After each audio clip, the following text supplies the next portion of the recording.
Alright, this is like my 5th attempt to make this video because people keep walking in my door, like my kids and my wife, so I locked it. Anyways, I made a video yesterday on my bug out bag, and I made a video on my wife's as well, but I haven't uploaded it. In my bug out bag, I kind of explained like a lot of what everything was. There's a couple things I missed, like going back and reviewing the video. I know if you watched it, you see like the stack of $100 bills. You know, that's kind of self-explanatory. If they're not worth shit, you can wipe your ass with them, and if you need money, it's money. But I went around and looked at some other people's bug-out bags to kind of get some ideas, like maybe I could add something or subtract something for something better, with more uses. But what I actually ended up finding, and at least with the most recent uploads from some of these people, that they have like a lot of shit in their bag. And I thought I had a lot of stuff in my bag, but it turns out that I'm pretty minimalist, it would seem. I mean, they had like high-speed filtration straws, you know, things like that. And I mean, one in particular, I'm not going to name any names because I don't even remember who he was, but he had like a lot of shit. And looking at it all, I think it equated to about 60 or 70 pounds of stuff. The dude had like a whole bottle of shampoo, like an entire bottle of rubbing alcohol, a whole big-ass radio, a whole fishing pole, and he said that he had a pistol with ammo, and he said that he didn't carry a rifle because the rifle would get heavy. Okay, but I looked in his comments, and I guess he mentioned in his comments, I neglected to this is him, quote, I neglected to mention that this is my vehicle bug-out kit. So I'm like, okay, alright. So why would a rifle get heavy? Whatever. And he also said that I guess he doesn't have like a regular bug-out bag as of the time that he wrote that, and that he would just ditch what he didn't need, like his machete. He said he would ditch his machete. It was not a keeper. So, whatever. You know, everyone's got their own priorities. But, I mean, if you're in a position where your vehicle is your bug-out, your sole bug-out kit, and then you're exiting, you're bugging out or whatever, and then you have to bug out from your bug-out, I think that's a pretty dire situation at that point. That's not a point where you really want to be picking and choosing what you may or may not want. I mean, whatever. But in a lot of these things that I haven't written down, that you can substitute for multifunction things. He had a bottle of shampoo, toothpaste, like deodorant, soap, all these things, which is fine for a vehicle bug-out kit because, you know, fuck it, who cares what it weighs? It's going to suck up gas the more weight you have, but all that can be substituted with a box of baking soda. Baking soda works well as a deodorant. You can wash with baking soda because it's good for your hair. You can brush your teeth with it. Arm & Hammer makes a toothpaste with baking soda. He also had like laundry detergent, which you don't need to have really. It's handy and it'll make you smell nice, your clothes anyway. But what you can do is you build a fire and then take the wood ash, and it has lye in it, and that's what the old guys, the old timers used to do. They would they would render lard and mix it with lye and make soap. But you don't even have to do all that. You don't have to render lard. Hardwood ash, like I think most wood ash actually, but I know hardwood for sure has lye in it, and you just take a scoop, like a chimney size little shovel thing or whatever you use, scoop it into a bucket or some kind of a container, water, shake vigorously, rinse vigorously, scrub vigorously, and it'll kill the bacteria and the odor and everything, and you'll have clean clothes. You rinse it, whatever, in a stream or a creek, let it dry, and you're good to go. You don't need a big heavy thing of shampoo. He had like a whole fishing pole.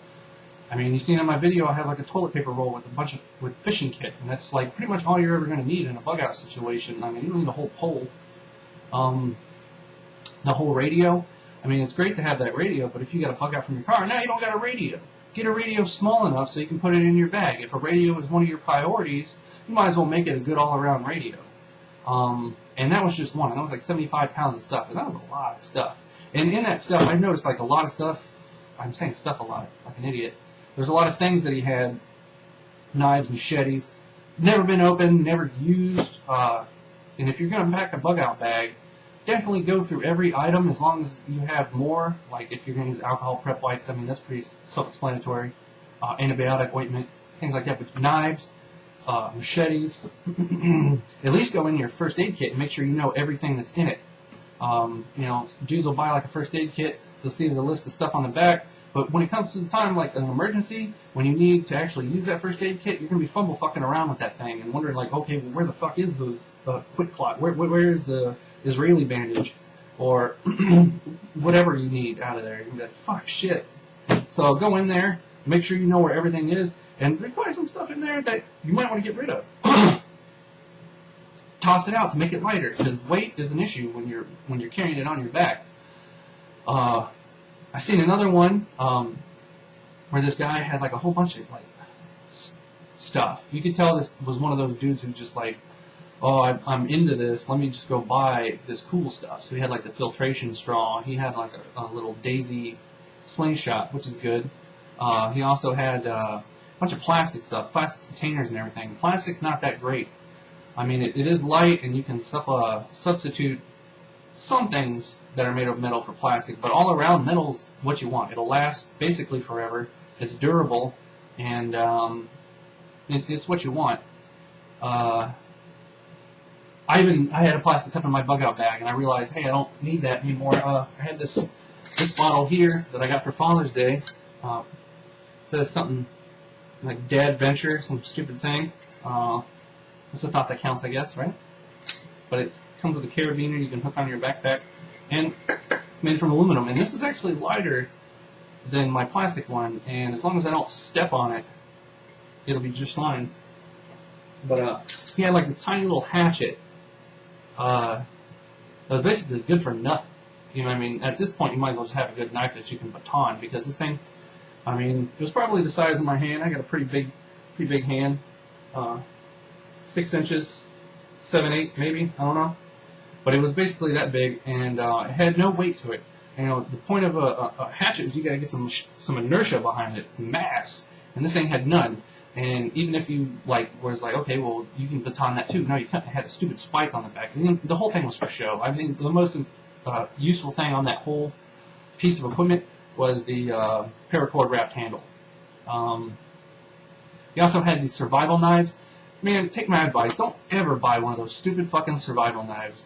A knife for a good knife should be full tang. And full tang is the blade and the handle, all one piece of metal stamped with maybe a handle riveted or a cord wrapped handle or whatever. These survival knives, there's a hollow handle with the blade bolted onto it, and those bolts will snap. Generally, the metal won't hold an edge. It'll snap under any kind of batoning or strain, and you can stuff matches and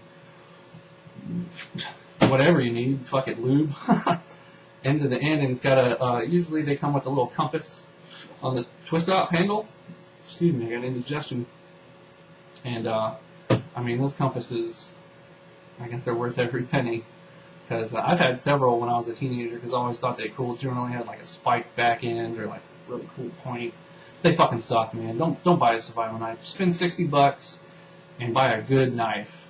I'm like a survivalist on a budget. I'm in the Army. I don't make a shit ton of money. I'm about to get out, so I'm like worrying about saving money as well. But if you're going to spend money on things, be very choosy. Unless you have like a bunch of money, I mean, fuck, you just go buy it. But if you're like I am, you need to be picky and choosy about what you spend money on. And spending a little bit of money on a knife, like $60 to $80, is good. Just make sure the knife has got everything you need, like a good 90-degree edge on the back so you can strike a ferro rod. Serrations if you like it. I'm not a guy who likes serrations so much. I said so in my video, but they're handy for some things. And good high carbon steel, but not so high carbon that it'll snap. Just that it'll hold an edge. And that was my thoughts on a lot of that. Like I said, he had a slingshot and he had like a bunch of odds and ends that you could tell had never been used. Like maybe he had another one that he tested that. But I mean, if you're gonna, for me, like if you buy two to test one and keep the other, if you tested it and it's still good, just use the one you tested. You only need to buy one. If it breaks, it's a piece of shit. don't ever buy it, warn other people about it. But I mean, that's my 2 cents on these things. When you build your bug out bag, just kind of remember everything should have like more than one purpose. Keep weight down and spend money where it's warranted. Because if you do your research, there's a lot of things that can be substituted for modern day conveniences that we all take for granted, but can be done in the wild because it was done before we had YouTube, webcams, washer and dryer.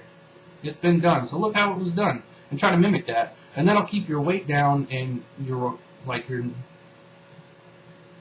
reliance on these modern day convenience to a minimum.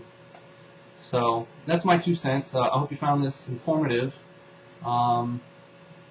And don't hate on people whenever, I mean, you can hate on me, I don't give a shit, but these other guys, instead of hating on them in the comment section, why don't you just say what I said, like, hey, maybe you could substitute this for this, or maybe you should learn to use that, or that looks pretty new, maybe you should check that out before you put your life on the line for it. But anyways, this video's probably gone over a little bit more than it should have, so I'll shut the fuck up. This is Homestead Patriot, and check out some of my other videos. Thanks for watching. Have a great day.